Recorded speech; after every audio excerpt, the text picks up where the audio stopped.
Halo semuanya, selamat datang kembali di dalam video tutorial Fansim. Nah, sekarang karena kemarin di video sebelumnya itu kita sudah menginstal dan menggunakannya gitu ya, dan sudah juga terdapat beberapa panduan ketika menggunakannya. Nah, sekarang waktunya kita implementasikan simulasi yang ada di dalam si Fansim itu sendiri. Nah, sekarang saya mencoba untuk mensimulasikan bagaimana sebuah aktivitas project di dalam industri manufaktur itu dihentikan ketika si projectnya itu telah selesai atau mencapai targetnya.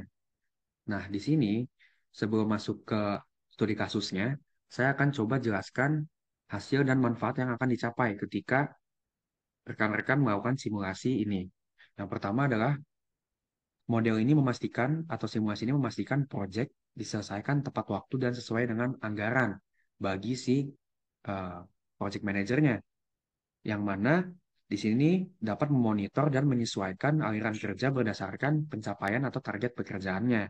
Selain itu, hal ini atau model ini menciptakan sebuah skenario yang ideal bagi project manager, di mana project ini dapat diselesaikan dengan efisien dan efektif. Nah, secara gambaran besar seperti itu, learning objektifnya atau manfaat yang kita capai nantinya.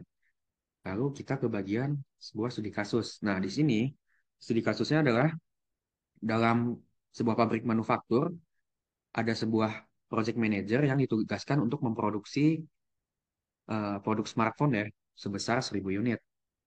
Yang mana di sini dia harus memastikan bahwa project ini selesai dengan tepat waktu dan sesuai dengan budget yang telah ditetapkan. Kemudian juga manajer juga memutuskan untuk melakukan simulasi alur kerja project untuk mengetahui bulan keberapa produksi itu akan selesai atau targetnya sih selesai kapan gitu. Kurang lebih seperti itu ya. Nah, dari sini kita bisa langsung melakukan permodelan dalam simulasi fansimnya ini. Yang pertama, oke, karena ini saya sudah buat sebelumnya, jadi rekan-rekan silakan bagian pertama kali yang rekan-rekan harus lakukan adalah ke bagian variable tool di sini. Nah, ke bagian variable tool ini, silakan rekan-rekan klik ke bagian yang bawah aja, yang mana aja di sini. Kemudian nanti rekan-rekan isi aja dengan bagian initial project definition. Nah, apa sih initial project definition ini? Initial project definition ini adalah target akhir produksi yang harus dicapai oleh si project manajernya, yang mana di sini adalah 1.000 unit. Maka dari itu, kita bisa isi dengan nanti ketika sudah dibuat ke bagian equation tools. Nah, ke bagian equation tools ini, silakan diisi senilai equationnya adalah 1.000 dan unitnya adalah drawing dan disesuaikan aja untuk bagian yang lain. Lalu setelah itu di OK aja. Nah, dari sini kita bisa langsung membuat work remaining-nya. Artinya apa sih work remaining ini? Di sini work remaining tuh artinya jumlah unit produk yang masih harus diproduksi gitu. Atau pekerjaan yang tersisa. Nah, di sini kita bikin menggunakan stock tool. Kita bikin dengan stock tool di sini. Kemudian kita klik aja tadi di bagian bawah si initial project definition. Dan nanti setelah diisi, rekan-rekan bisa ke bagian equation tools dan mengisinya.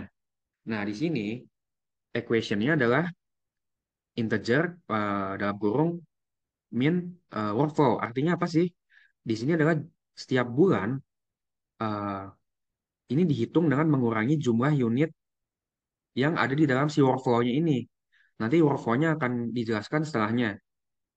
Nah, dari sini si jumlah unit ini produksi ini nantinya masih harus diproduksi terus ya. Karena kan dia harus eh, menyesuaikan dengan si workflow-nya. Artinya, korelasinya itu si work remaining ini dia akan menurun seiring bertambahnya dengan ada variabel baru namanya work accomplished ya di sini ya.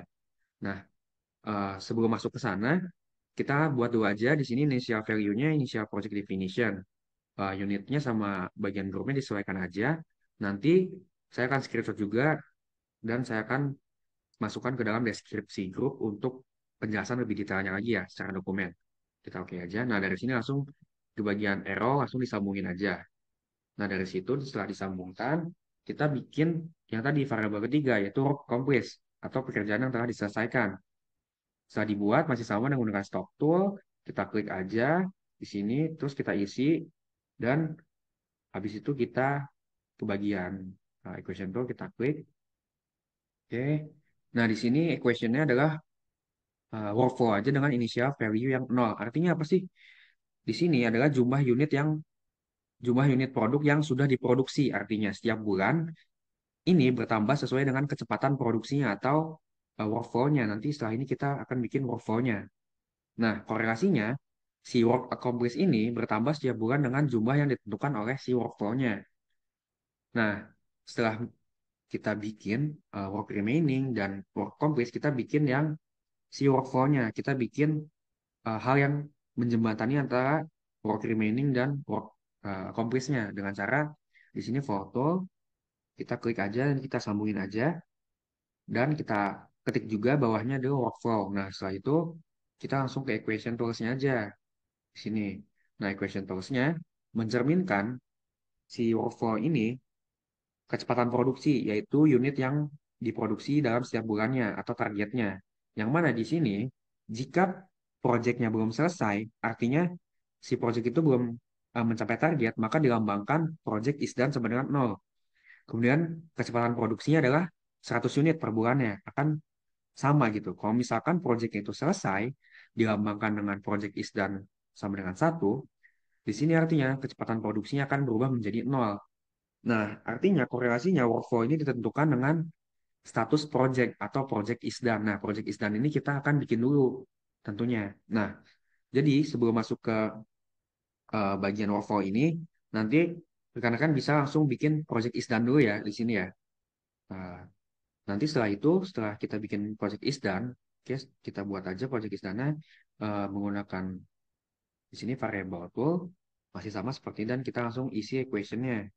Nah, project is done ini artinya dengan memasukkan unit, kemudian equation-nya, artinya indikator yang menunjukkan apakah project ini sudah selesai atau belum sih. Kemudian, ini akan bernilai 1 jika jumlah unit yang telah diproduksi atau work accomplished-nya mencapai atau melebihi target awal. Ini initial project definition-nya yaitu sebesar 1000. Dan dia akan bernilai 0 jika belum tercapai. Intinya, dia akan bernilai 0 kalau misalkan nggak tercapai dan dia akan lanjut terus kalau misalkan project itu di sini sudah mencapai ya gitu ya atau melebihi target awalnya dia akan bernilai 1 artinya project itu sudah selesai. Nah, korelasinya project is done ini bergantung pada work accomplished atau pekerjaan yang telah selesai dan initial project definition-nya atau target awalnya. Di sini ketika si work accomplished ini dia mencapai atau melebihi initial project definition, di sini initial project definition